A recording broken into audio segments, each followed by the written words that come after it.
Shalom, wanita Deborah yang dikasihi oleh Tuhan. Gimana kabarnya? Saya percaya kita semua sehat dan kita semua ada dalam lindungan Tuhan sampai saat ini. Mari sebelum kita mendengarkan firman Tuhan, kita sama-sama tundukkan kepala dan kita berdoa.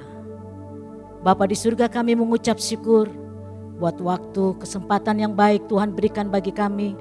Hari ini kami boleh kembali mau mendengarkan firman-Mu ya Tuhan. Berkatilah kami, berkati para wanita-wanita Deborah yang telah mempersiapkan hati di rumah mereka masing-masing. Dan kami mau mendengarkan firman-Mu. Kami mau belajar dari firman-Mu, firman yang menjadi kekuatan bagi kami. Terima kasih ya Tuhan Yesus, urapi hamba-Mu, urapi kami semua untuk kami mendengarkan firman-Mu. Di dalam nama Tuhan Yesus kami berdoa, kami mengucap syukur. Haleluya, amin. Sebelum kita baca firman Tuhan, mari sama-sama kita serukan dulu moto Hagios kita. 1, 2, 3. Saya hidup, saya sehat, saya kuat di dalam Tuhan Yesus Kristus. Amin. Haleluya. Pembacaan kita pada hari ini, mari kita sama-sama buka di dalam kitab Yehezkiel pasalnya yang ke-37. Kita akan baca ayat 1 sampai dengan yang ke-6. Demikian firman Tuhan. Lalu kekuasaan Tuhan meliputi aku dan ia membawa aku keluar dengan perantaraan rohnya dan menempatkan aku di tengah-tengah lembah, dan lembah ini penuh dengan tulang-tulang. Ia membawa aku melihat tulang-tulang itu berkeliling-keliling dan sungguh amat banyak bertaburan di lembah itu. Lihat, tulang-tulang itu amat kering. Lalu ia berfirman kepadaku, hai anak manusia, dapatkah tulang-tulang ini dihidupkan kembali? Aku menjawab, ya Tuhan Allah, Engkaulah yang mengetahui. Lalu firman-Nya kepadaku, bernubuatlah mengenai tulang-tulang ini dan katakan kepadanya, hai tulang-tulang yang kering, dengarlah firman Tuhan. Beginilah firman Tuhan Allah kepada tulang-tulang ini. Aku memberi nafas hidup di dalammu supaya kamu hidup kembali. Aku akan memberi urat-urat padamu dan menumbuhkan daging padamu. Aku akan menutupi kamu dengan kulit dan memberikan kamu nafas hidup supaya kamu hidup kembali dan kamu akan mengetahui bahwa akulah Tuhan. Demikian sejauh firman Tuhan yang kita baca. Di sini firman Tuhan ya. Yehezkiel dibawa oleh roh Tuhan dan ditempatkan di tengah-tengah lembah dan melihat lembah itu penuh dengan tulang-tulang yang kering, berkeliling dan sungguh amat banyak. Firman Tuhan menuliskan ya, bertaburan di lembah itu. Lihat, tulang-tulang itu amat kering. Tulang-tulang yang diperlihatkan Tuhan kepada Yehezkiel maksudnya adalah di ayat yang ke-11. Coba kita lihat di dalam ayatnya yang ke-11 dari kitab Yehezkiel tadi 37, ayatnya yang ke-11. Firman-Nya kepadaku, hai anak manusia, tulang-tulang ini adalah seluruh kaum Israel. Sungguh mereka sendiri mengatakan, tulang-tulang kami sudah menjadi kering dan pengharapan kami sudah lenyap, kami sudah hilang. Ini ditujukan oleh keadaan umat Israel pada waktu itu, ya, kondisi bangsa Israel pada waktu itu, umat pilihan Tuhan dalam masa pembuangan. Mereka tercerai-berai, mereka hidup di dalam dosa, mereka hidup dalam penyembahan berhala, mereka berubah setia, ya. Kota suci atau bait suci Yerusalem dihancurkan oleh musuh-musuhnya atau disebut bangsa-bangsa asing. Bangsa Israel dikuasai atau dikelilingi dengan bangsa-bangsa asing, dan bangsa-bangsa asing itu menghancurkan bangsa atau umat Israel. Kondisi keadaan itu, bangsa Israel berada dalam hukuman Tuhan. Oleh karena apa, ibu-ibu? Oleh karena kekerasan hati dan pemberontakan mereka terhadap Tuhan. Namun kasih Tuhan begitu besar, ya, begitu dalam untuk mengasihi umat pilihannya. Kasih Tuhan begitu tingginya, ya, sehingga Tuhan yang setia dan memegang janjinya dan terus setia atas janjinya untuk menyatukan umat pilihannya kembali, menyatukan bangsa Israel yang sudah tercerai-berai itu.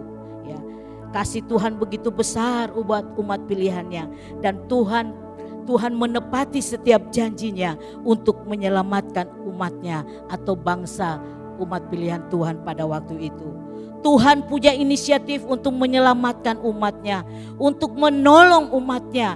Ya, ditarunyalah Yehezkiel. Ya, kalau kita baca, ditaruhnya Yehezkiel sebagai penjaga ya bangsa Israel waktu itu, untuk mengingatkan mereka umatnya, untuk menasehati umatnya untuk berbalik kepada Tuhan. Kita pun ya dalam suatu waktu ya pernah mengalami kondisi seakan berada di padang pasir ya, seakan kita berada di lembah ya, dengan masalah-masalah yang kita hadapi ya. Keadaan terasa tulang ini kering ya, bisa kita alami, bisa kita rasakan ya. Firman Tuhan bilang kondisi tulang yang kering ya, kalau saya baca di dalam Amsal pasal 17 ayat 22 bagian B, di situ firman Tuhan katakan, tetapi semangat yang patah mengeringkan tulang. Ya. Jadi apa itu kondisi tulang yang kering? Ya. Yang pertama adalah semangat yang patah, ya, yang bisa mengeringkan tulang. Orang tidak ada semangat lagi, apalagi melewati masa-masa hari-hari keadaan pandemi saat-saat ini, bisa orang mengalami kehilangan semangat ya. Orang mengalami, yang kedua mengalami hilang pengharapan ya, putus asa ya. Yang ketiga juga bisa hal kekhawatiran ya, kekhawatiran di dalam hati ya.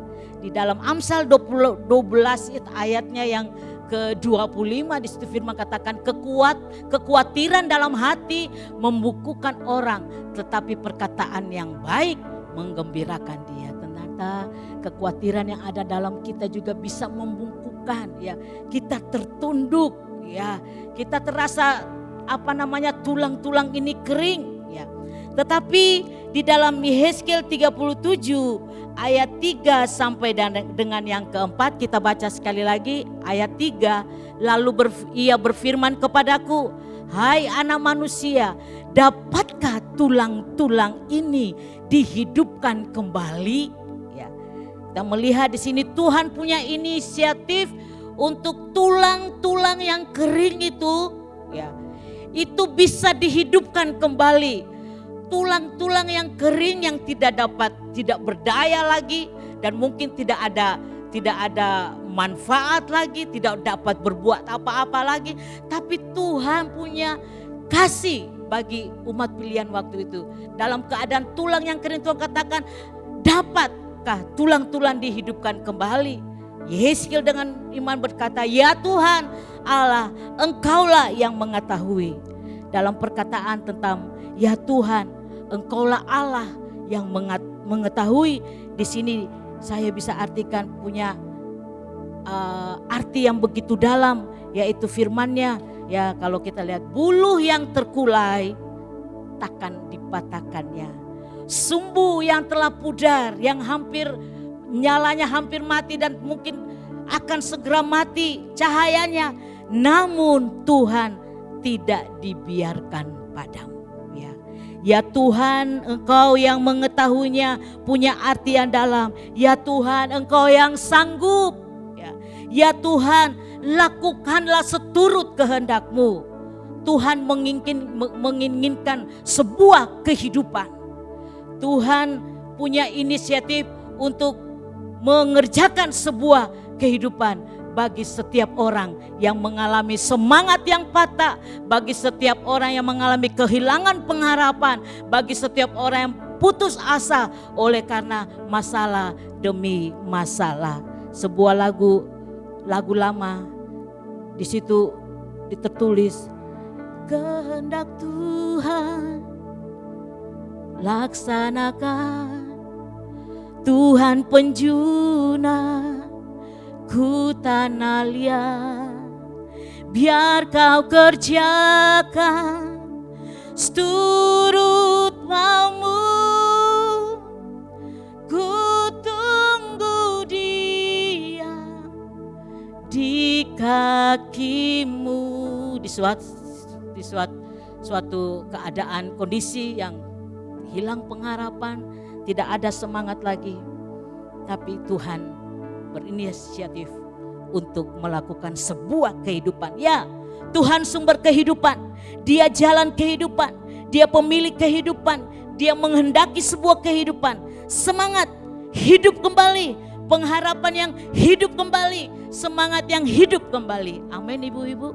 Ya, awal dari sebuah kehidupan, ya, sebuah kebangunan rohani sebenarnya yang terjadi dalam setiap pribadi lepas pribadi kita, khususnya wanita-wanita dalam situasi keadaan hilang pengharapan, ya, dalam situasi putus asa, hilang semangat, rasanya tulang-tulang ini menjadi kering, ya, tidak ada semangat lagi. Namun awal sebuah kehidupan, awal sebuah kebangunan rohani terjadi dalam diri kita adalah setiap wanita-wanita yang mengasihi Tuhan. Yang pertama, kalau Tuhan berkata kepada Yehezkiel, dengarlah firman Tuhan. Dengarlah firman Tuhan dan katakanlah firman Tuhan. Untuk mengalami sebuah kehidupan, kebangunan rohani terjadi dalam diri kita sebagai wanita-wanita yang mengasihi Tuhan. Walaupun menghadapi tantangan demi tantangan, pergumulan demi pergumulan, masalah demi masalah. Tapi dengar firman Tuhan hari ini. Dengar firman Tuhan, responi firman Tuhan, perkatakan firman Allah yang hidup di dalam situasi keadaan apapun. Ya. Bagi Tuhan tidak ada yang mustahil. Kita percaya Tuhan sanggup untuk melakukan sebuah kehidupan, membangkitkan semangat kita, memberi kekuatan yang baru, memberi pengharapan yang baru. Ini sumber kehidupan kita. Kita kuat, kita bangkit, kita semangat, ya. Dalam kondisi apapun hari-hari terakhir ini, ya. Mari pandang kepada Tuhan dan lihatlah kepada Tuhan bahwa Dia sanggup untuk melakukan sebuah kehidupan yang baru di dalam diri kita. Untuk menghadapi tantangan demi tantangan. Untuk menghadapi kehidupan selanjutnya. Khususnya di masa pandemi ini. Kita tidak tahu kapan berakhir. Tapi yang kita tahu bahwa Tuhan sanggup untuk melakukan sebuah kehidupan yang baru, memberikan semangat yang baru, memberikan pengharapan yang baru, memberikan kekuatan yang baru, menguatkan kita, menuntun kita untuk kita bisa melewati semuanya ini. Bahkan dikatakan di dalam firman Tuhan, pemulihan terjadi, ya, diberilah daging, kulit, semua pekerjaan Tuhan itu sempurna. Tuhan tidak pernah merancangkan yang buruk. Walaupun mungkin sebagian orang menilai dan melihat itu sebuah keburukan, tapi Tuhan bisa mengubahkan menjadi satu kehidupan yang luar biasa. Bahkan dikatakan sampai mereka menjadi seperti tentara-tentara yang besar kembali. Mereka kuat kembali, mereka siap kembali. Mereka seakan-akan Tuhan, Engkau yang sanggup. Tuhan, kami perlu Engkau. Tuhan, kami mau hidupi firman-Mu. Tuhan, kami mau mendengar firman-Mu dan kami mau melakukannya dalam kehidupan kami. Dengar firman Tuhan bagi kita hari ini. Secara pribadi buat saya pun. Kita mendengar firman Tuhan. Kita meresponi firman Tuhan, kita perkatakan firman Allah yang hidup. Biar setiap kondisi, keadaan apapun, saat kita melihat keadaan mustahil, kita bisa perkatakan tidak ada yang mustahil bagi Tuhan. Ketika kita merasa tidak sanggup, kita perkatakan firman Tuhan, Allahku sanggup untuk menolongku. Allahku sanggup mengadakan yang tidak ada menjadi ada. Sebuah kehidupan yang baru yang Tuhan akan sediakan, Tuhan berikan bagi kita. Biar hari ini setiap kita, saya tidak tahu kondisi keadaan seperti apa, tapi yang saya tahu Tuhan senantiasa menepati setiap janji-janjinya. Tuhan yang memberi kehidupan, Tuhan yang menjadi jalan kehidupan kita. dalam Yohanes 14 ayat 6 dikatakan bahwa akulah jalan, kebenaran, dan kehidupan. Tidak seorang pun yang datang kepadaku tanpa melalui Tuhan Yesus. Ini jalan kehidupan, satu-satunya adalah Tuhan Yesus. Dia sanggup mengadakan suatu kehidupan yang baru, kehidupan yang sudah kehilangan semangat, kehidupan yang sudah putus pengharapan, putus asa. Tuhan sanggup untuk melakukan sebuah kehidupan yang baru di dalam kita. Mari datang kepada Tuhan, bawa hidup kita. Izinkan Tuhan melakukan satu kehidupan yang baru di dalam setiap pribadi, lepas pribadi, dalam hidup saya, dalam hidup ibu-ibu, wanita-wanita yang saat ini mendengarkan firman Tuhan. Mari kita responi firman Tuhan, kita datang kepada Tuhan, firman Tuhan yang menjadi kekuatan bagi kita. Mari kita berdoa. Haleluya. Bapa, kami bersyukur, terima kasih buat firman-Mu, bahwa Engkaulah Tuhan sumber kehidupan kami. Engkaulah Tuhan jalan kehidupan bagi kami. Engkau Tuhan yang memberikan kehidupan yang baru bagi kami. Sebuah pengharapan yang baru, sebuah semangat yang baru untuk kami menjalani kehidupan hari-hari kami selanjutnya bersama dengan Tuhan. Kami kuat karena Tuhan yang menopang kami. Kami kuat karena firman-Mu menuntun setiap jalan kehidupan kami. Terima kasih ya Tuhan Yesus, terima kasih. Mampukan setiap kami. Kami buka hati kami pada hari ini. Biar Tuhan menjamah dan melawat kami dengan kasih-Mu. Pulihkan Tuhan setiap hati-hati yang saat ini dalam keadaan putus asa. Hati-hati yang sedang terluka oleh karena banyak persoalan masalah. Tapi Tuhan sanggup untuk melakukan sebuah kehidupan yang baru. Tidak dibiarkan kami, tidak ditinggalkan kami tergeletak, tidak dibiarkan kami, tapi kami percaya bahwa Tuhan senantiasa ada bersama dengan kami. Terima kasih ya Tuhan Yesus, kami bersyukur kepadamu. Terpujilah nama-Mu ya Tuhan. Lawat setiap wanita-wanita yang ada berkati, rumah tangga, keluarga kami masing-masing, usaha pekerjaan kami. Biar kami melihat kebaikan Tuhan yang nyata bagi kami dari hari lepas hari. Terpujilah nama-Mu ya Tuhan. Kami mengasihi-Mu, kami menyembah Engkau Allah kami yang hidup. Terpujilah nama-Mu ya Tuhan. Terima kasih Tuhan Yesus. Dalam nama Tuhan Yesus kami berdoa, kami mengucap syukur. Haleluya. Amin. Tuhan Yesus memberkati kita semua.